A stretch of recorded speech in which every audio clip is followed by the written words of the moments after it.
আশা করি ভালো আছেন। আজকে অনেক দিন পর, প্রায় 20 দিন হবে, গণেশ পার্ক যাকে বলা হয়, যে স্থানটিকে বলা হয়,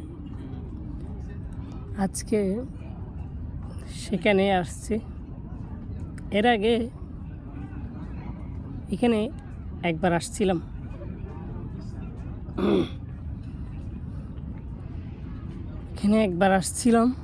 তখন একটা ভিডিও করেছি, ওটা ইউটিউব এবং টিকটকে আপলোড করেছিলাম। এখন আমি যে জায়গাটিতে দাঁড়িয়ে আছি, এটি গণেশ পার্ক বা সমুদ্রের পার্ক। এখানে অত্যন্ত দৃষ্টিনন্দন পর্যটন গড়ে তোলা হয়েছে এবং আমার পিছনে প্রায় অন্ধকার, সেজন্য আমি দেখাতে পারছি না। দেখাতে পারবো, তবে আমাকে অন্ধকার দেখাবে। সেজন্য এই জায়গা থেকে আমি ভিডিওটি করছি, শুধুমাত্র আপনাদেরকে দেখানোর জন্য। বিনোদন আমরা নিজেরাও পাই প্রকৃতির মাঝে এসে, অবশ্য আপনাদেরকেও দেওয়ার চেষ্টা করি। এবং রাতের যে ভিউ আমরা উপভোগ করি, এনজয় করি এবং আনন্দঘন মুহূর্ত পার করি। কয়েকটি ভিডিও কাতারে আসার পর আমি আপলোড করেছি, আপনারা দেখেছেন, ফেসবুকে দেখেছেন এবং টিকটকে দেখেছেন, ইউটিউবেও আমি দিয়েছি। ইউটিউবে যারা আমার সাথে যুক্ত আছে তারাই দেখছে। ইউটিউব তেমন আমি চালাই না, এমনি এখন করে রাখছি ভিডিও দেখার জন্য। বিশেষ করে আমি ইউটিউবে যদি যাই, ওয়াচ এবং সেমা মাহফিলের ভিডিওগুলি আমি দেখি। এই যে আমি যে আলোর মধ্যে দাঁড়িয়ে আছি, প্রায় 15 ফিট পর্যন্ত, 15-16 হবে, তার অধিক হবে। একটি করে বাতি এখানে বসানো আছে, লাইট বসানো আছে এবং খুব সুন্দর সারিবদ্ধভাবে দুই পাশে দুই ধারে দুটি করে দুই লাইন করে খুবই সারিবদ্ধভাবে খেজুর গাছ রোপণ করা হয়েছে। আমি দেখাচ্ছি আপনাদের খেজুর গাছগুলি। এই যে দেখুন খেজুর গাছ।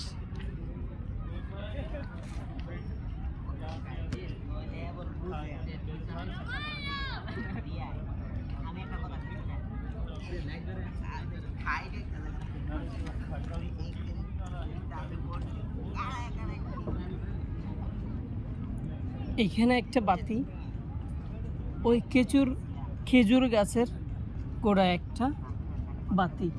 প্রতিটি খেজুর গাছের গোড়ায় একটি করে বাতি দেওয়া আছে, দেখতেছেন, যাতে খেজুর গাছগুলি রাতের যে সৌন্দর্য ওই লাইটের মাধ্যমে সৌন্দর্যটা ফুটে ওঠে। তো আপনারা দেখছেন, দেখুন আমি দেখাচ্ছি।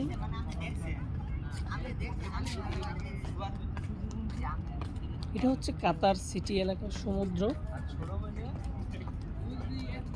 আমি এটা দেখাচ্ছি এই জন্য যে আমি সামনে ক্যামেরা দিয়ে দেখাচ্ছি, যেহেতু আমি লাইভ করতেছি সেজন্যই সামনের ক্যামেরা দিয়ে দেখাচ্ছি। এই যে খেজুর গাছগুলি এখানে রোপণ করছে, একটার পাশে একটা করে দেওয়া আছে। এখানে দেখুন ওই সমুদ্রটা দেখুন, নীল সমুদ্র, পানিগুলাও নীল এবং অতিরিক্ত লবণাক্ত পানি। এগুলো সমুদ্রের পানি অতিরিক্ত লবণাক্ত। আসনিক যুক্ত বললেও চলে। আবার আমি এগোচ্ছি সামনের দিকে। আমি আসছি আমার রুমমেট যারা আছে তাদের নিয়ে আসছি। এবং রাত্রে কেন বের হই? রাত্রে এই জন্য বের হই যে দিনের আলোতে আমরা ঘুরতে পারি না। যদি ঘুরতে বের হই, গোসল আর করতে হয় না, ঘামে গোসল হয়ে যায়। কাপড় চোপড় তো সারাদিন রোদের এত তীব্রতা, প্রায় 47, 45, 40 উপরে থাকে সেলসিয়াস, সেজন্য বাইরেতে পারি না। বের হয়, অনেকে কাজ করে, অনেক কষ্ট হয়। প্রবাস জীবন না আসলে বোঝা যায় না যে প্রবাস জীবন কতটা কষ্টের। অনেকে সফলতা অর্জন করে, কিন্তু সেই সফলতার পিছনে অনেক গল্প থাকে, অনেক ইতিহাস থাকে, অনেক শ্রম থাকে, অনেক গান থাকে। শুধুমাত্র নিজের পরিবারকে সুখী করার জন্য, শান্তিতে রাখার জন্য বউ বাচ্চাদের, ফ্যামিলি সবাইকে ত্যাগ করে সুদূর কাতারে আসে পরিশ্রম করার জন্য।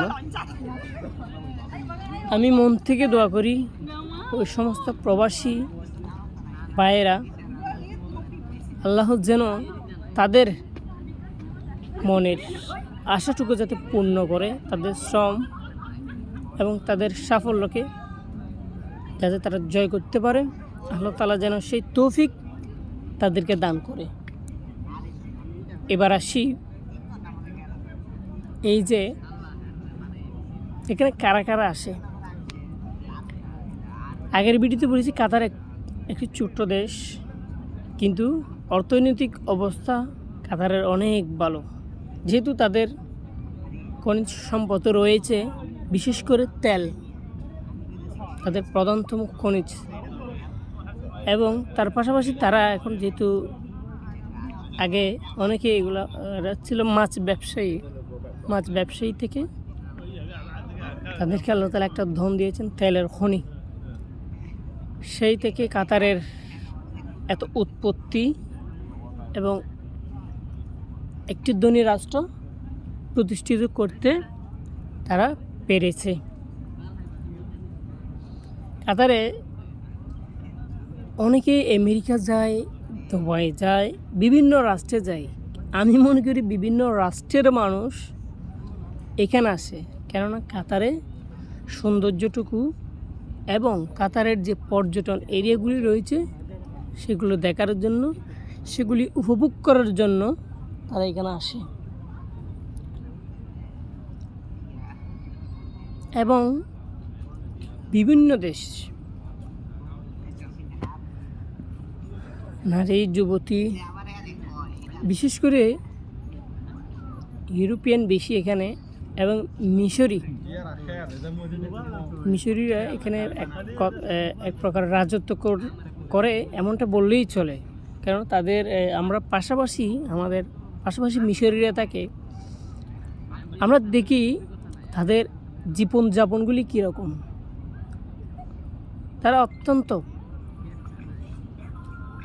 বিত্তশালী। এখানে আমি এর আগে যে কোম্পানিতে আমি কাজ করছি, ওখানে যে মাস্টার ছিল অর্থাৎ মিশরি ছিল, তার বেতন ছিল আমাদের বাংলাদেশি প্রায় 10 লক্ষ টাকার উপরে। 10 লক্ষ টাকার উপরে তার অধিক বেতন ছিল। দেখেন, শুধু তারা নয়, এর পাশাপাশি আরও আছে। অবশ্য আমাদের বাঙালিও এর সাথে কিছুটা আছে। এবং সবচেয়ে গরিব রাষ্ট্র মনে হয় ইথিওপিয়ান এখানে যারা আছে, তাদের চাল চলন এগুলো দেখলে মনে হয় একটু ভিন্ন রকম। তারা যেন এখানেও গরিব, দেশেও গরিব। আসলে ইথিওপিয়া কিন্তু অনেকটা একটা গরিব রাষ্ট্র। আমি তাদের বৈশিষ্ট্য দেখে বলতেছি, যেহেতু আমি তাদের কয়েকজনের সাথে কাজ করেছি বিদায় বলতে পারতেছি। এমনি আমি ইথিওপিয়ান এটা নামটাও কখনো শুনি নাই। 200 কতটি দেশের মধ্যে আমি তেমন ইথিওপিয়ান নামটা আমি প্রথমবারই শুনলাম। ওই যে বিশেষ করে রাত্রে মিশরিগুলা আসে। আর মিশরি বলেন পাকিস্তানি বলেন, তারা অত্যন্ত বদ্ধতার সাথে পার্কে ঘুরতে আসে, একদম বোরকা পরে, নেকাব পরা, হিজাব পরা, সবগুলো তার পর্দাশীল হয়ে এখানে ঘুরতে আসে। তো আপনাদের 10 মিনিট যাবত আমি এই ভিডিওটা দেখাইছি, অনেক কথা বলেছি। তো সবাই এগুলো দেখবেন। এখন আমরা রওনা হব এদিকে। যদি আমরা এই যে দেখুন, ওই যে আমাদের রুমমেট 3 জন আছে, অত্যন্ত দুষ্ট, অত্যন্ত ভালো। বিমান দিকে হয়েছে, বিমান একদমই কাছে বিমান।